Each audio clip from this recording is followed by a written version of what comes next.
চলো আজ তোমাদের একটা গল্প বলি। গল্পের শুরুতেই দেখতে পাচ্ছ পোড়া মায়ের মন্দির।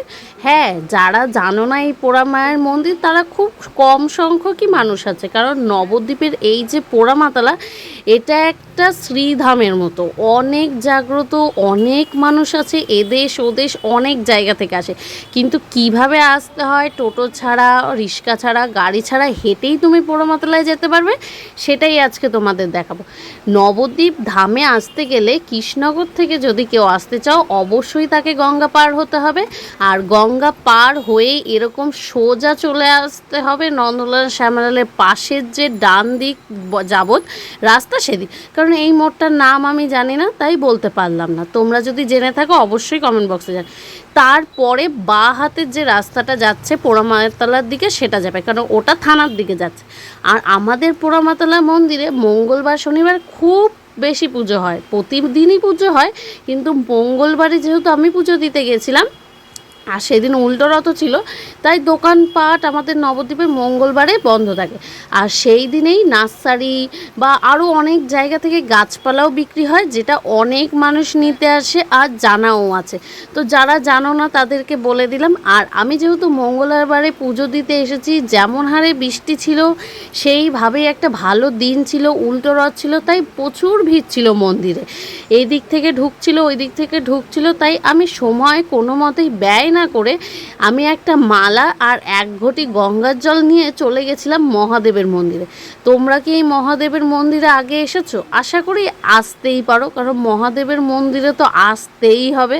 তো যাই হোক, ডান দিক, বাঁ দিক আর মাঝখানে তিনজন রয়েছে। একদিকে মহাদেব, একদিকে ভবতারিণী, একদিকে মা পোড়ামা। তো মহাদেবের কাছে আসার পর অনেক দিন যাবৎ আসা হয় না পোড়ামাতলা, আর আজকে এসে একটা অনেক শান্তি। সকালবেলাতেই উঠে স্নান টান করে বাসি মুখে কাঁচা ড্রেস পরে চলে এসেছিলাম মন্দিরে, কারণ আমি অনেক দিন ধরেই ভেবেছিলাম পুজো দিতে আসব, কিন্তু আমাদের যেহেতু কাল ওষুধ ছিল, ঠাকুমা মারা গেছিলো, তার জন্য আমি কোনো জায়গায় পুজো দিতে পারিনি, এমনকি আমার জন্মদিনের দিনটাও পুজো দিতে পারিনি। তাই আমি কথা দিয়েছিলাম পোড়া মায়ের মন্দির থেকেই পুজো শুরু করব, যেখানে যেখানেই বলেছি সেই সব মন্দিরে আমি যাব পুজো দিতে। সেই জন্যই পোড়া মাতালায় প্রতিটা জায়গাতে এরকম ডালা বিক্রি হয়, 10 থেকে শুরু হয় ডালা, তুমি 100রও বেশি পাবে ডালা। তো আমি যেইটুকু আমার সামর্থ্য সেইটুকু দিয়ে আমি একটা ডালা কিনে নিয়েছিলাম, আর সেই ডালার সাথে একটা মালাও কিনে নিয়েছি। সেই মালা দিয়ে আমি চলে গেছিলাম মা পোড়া মাতালার মন্দিরের ভেতরে।